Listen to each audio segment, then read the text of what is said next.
മുംബൈയിലെ ഘാട്ട്കോപ്പറിൽ 14 പേരുടെ മരണത്തിനിടയാക്കിയ പരസ്യ ബോർഡ് അപകടത്തിന് കാരണമായത് വൻ അനാസ്ഥ. ദുർബലമായ തറയിലാണ് കൂറ്റൻ ബോർഡ് സ്ഥാപിച്ചത് എന്ന് കണ്ടെത്തി. പരസ്യ ബോർഡ് സ്ഥാപിച്ച കമ്പനി ഉടമകൾക്കെതിരെ നരഹത്യാ കുറ്റം ചുമത്തി. കാണാതായ 4 പേർക്കായി NDFR-ന്റെ നേതൃത്വത്തിൽ തെരച്ചിൽ ഇപ്പോഴും തുടരുകയാണ്. ശ്രീനാഥ് ചന്ദ്രന്റെ റിപ്പോർട്ട്. ഘാട്ട്കോപ്പറിൽ അപകടമുണ്ടാക്കിയ പരസ്യ ബോർഡ്, കൂറ്റൻ പരസ്യ ബോർഡ് സ്ഥാപിച്ചതിൽ ഗുരുതരമായ അനാസ്ഥയുണ്ട് എന്ന് ഒറ്റ നോട്ടത്തിൽ ഈ സംഭവ സ്ഥലത്ത് വന്നാൽ നമുക്ക് മനസ്സിലാവും. ഈ പരസ്യ ബോർഡിന്റെ അടിഭാഗമാണ്, അതായത് സ്ഥാപിച്ച ഇടമാണ് കാണുന്നത്. ഇവിടെ നമുക്ക് ഇത്ര വലിയ കൂറ്റൻ, ഇത്രയും വെയിറ്റ് ഉള്ള, ഇത്രയും ഭാരമുള്ള ഇരുമ്പ് സ്ട്രക്ചർ സ്ഥാപിച്ചതിന്റെ ബേസ്മെന്റ് ആണ് ഈ കാണുന്നത്.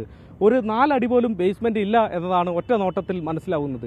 അതായത് തീരെ ഉറപ്പില്ലാത്ത തരത്തിലാണ് ഇത്തരമൊരു പരസ്യ ബോർഡ് സ്ഥാപിച്ചത്. നാട്ടുകാരും ഇപ്പോൾ പരാതിയുമായി എത്തുന്നുണ്ട്.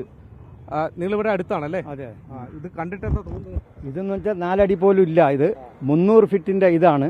അതിന് കുറഞ്ഞത് 10 ഫിറ്റിങ്ങിൽ വേണം, താഴത്തെ വേണമായിരുന്നു. ഇതാ കണ്ടീഷന്. അതില്ലാതെ ഇത് എങ്ങനെ ഓർഡർ കൊടുത്ത് ഏത് ലെവലിലാണെന്നുള്ള ഇത് പണ്ട് ഇതിന്റെ അടിയിൽ കൂടെ വെള്ളം കട്ടറും ഒക്കെ ഉള്ള സ്ഥലമാണ് ഇത്. ഇതിന്റെ അടിയിൽ സ്ഥലത്ത് മണ്ണിട്ട് നേരത്തെയാണ്. ഇവിടെ എല്ലാം കാടിയായിരുന്നു, കംപ്ലീറ്റ് കാടിയായിരുന്നു. ഇത് ഇത്രയേ ഉള്ളൂ. അപ്പോൾ ഇതിന്റെ പിന്നാലെ ആരാണെന്നോ എന്താണെന്നോ ഇവിടുത്തെ MLA മറ്റുള്ളവരെല്ലാവരും പിടിക്കണം, അവരെ പറ്റി അന്വേഷിക്കണം. ഇതിന്റെ പിന്നാലെ ആരാണെന്നുള്ളത് അറിയാൻ പറ്റുള്ളൂ. ये सबसे पहले तो कंट्रैक्टर का जो भी है वो सबसे बड़ी कमी है। दूसरी बात ये है कि करवाने वाले जो मेन सेठ थे ये उनकी कमी है। तीसरी बात ये है कि ये प्रशासन की कमी है. അത് കാര്യം എന്ന് വെച്ചാൽ അത് ഇത്തിരി മജബൂത്തുള്ളതിൻ്റെ അടുത്താണ് ഇതുണ്ടായതില്ല.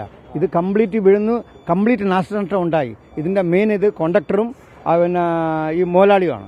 ഒറ്റ നോട്ടത്തിൽ വലിയ ഗുരുതരമായ ഒരു അനാസ്ഥ ഈ അപകടത്തിന് പുറകിൽ ഉണ്ട് എന്ന് നമുക്ക് മനസ്സിലാക്കാൻ വേണ്ടി കഴിഞ്ഞു. ഏതായാലും രക്ഷാദൌത്യം, വലിയ ക്രെയിനുകളും മറ്റും എത്തിച്ചുള്ള രക്ഷാദൌത്യം ഇപ്പോൾ ഈ മേഖലയിൽ ഇങ്ങനെ നടക്കുകയാണ്.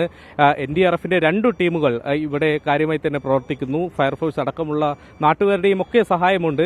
ഏതായാലും ഇനിയും ആളുകൾ കുടുങ്ങി കിടക്കാനുള്ള സാധ്യത കുറവാണ് എന്നതാണ് ഇപ്പോഴത്തെ ഏറ്റവും ഒടുവിലത്തെ നിഗമനം. ഏതായാലും രക്ഷാദൌത്യം തുടരുന്നു. ഇവിടെ ഈ ഇരുമ്പ് പാളികൾ മുറിച്ച് മാറ്റുന്നത് 1-2 ദിവസം കൊണ്ട് തീരുന്ന ഒരു പ്രവർത്തനമാകില്ല. കുറച്ചധികം ദിവസം അത് നീണ്ടു നിൽക്കും എന്നതാണ് മനസ്സിലാക്കാൻ വേണ്ടി കഴിയുന്നത്.